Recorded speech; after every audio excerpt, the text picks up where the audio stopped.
haddaba daawadeena sharafta leh barnaamijka aan maanta ka hadleen ayaa wuxuu ka duwan yahay barnaamijyadii aan ka hadli jirnay.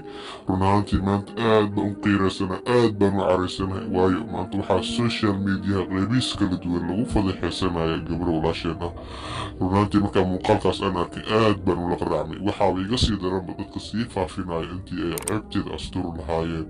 waxaan ugu horeyn intaan barnaamij u gudagelin aan youtuberska soomaaliyeed aan ka codsanaya hadduu dhiig walaalnimo iyo dhiig muslimnimo uu ku jiro in gabadhaasi muuqaalada ay ka faafinayaan ay ka saaraan. sidoo kaleeto dhanka facebooka dhalinyarada kusoo faafinaya muuqaaladaasi ay ka saaraan, waayo gabadhu waa walaashooda, ma ahan gabadh ajnabi ah.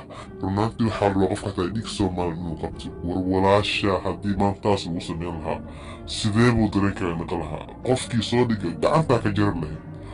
cayuuni waa gabar walaashoo kaleta ah qofka soo dhigayo. runaantii maantii arrintaas ayaa waxay tahay social media haysato.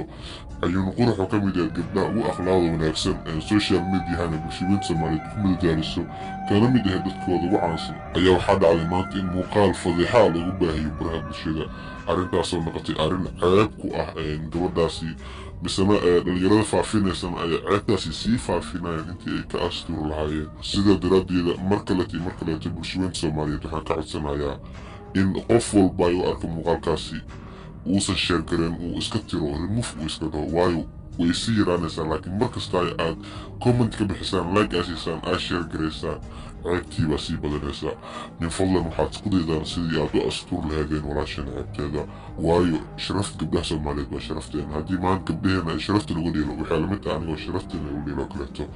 mar kaleeto waxaan ka codsanayaa inaad ka saartaan muuqaaladaasi. marka laga reebo inta wanaagga jecel, dadka badankood waxay filayeen xumaanta jecelna muuqaalkaas aan soo qaadan doono oo jinaalkii aan soo dhigi doono, balse igama suurto. cayuuni qurux waa walaashii ila dhalatay oo kaleeto waxa ma dhaanto. daawadeena sharafta waa arrintaas waxaa kasoo kordhay dib baan kala socodsiin doonaa. haddii taa daawad markii ugu horreysay aad jinaalkeena soo booqato rugma jinaalka subscribe saara furaniga balaalka si aad u noqdo daawada ugu horreeya ee hela muuqaalada barta soo geliya. daawadeena sharafta waxaan kuu rajeynaya waqti qurux badan iyo caafimaad.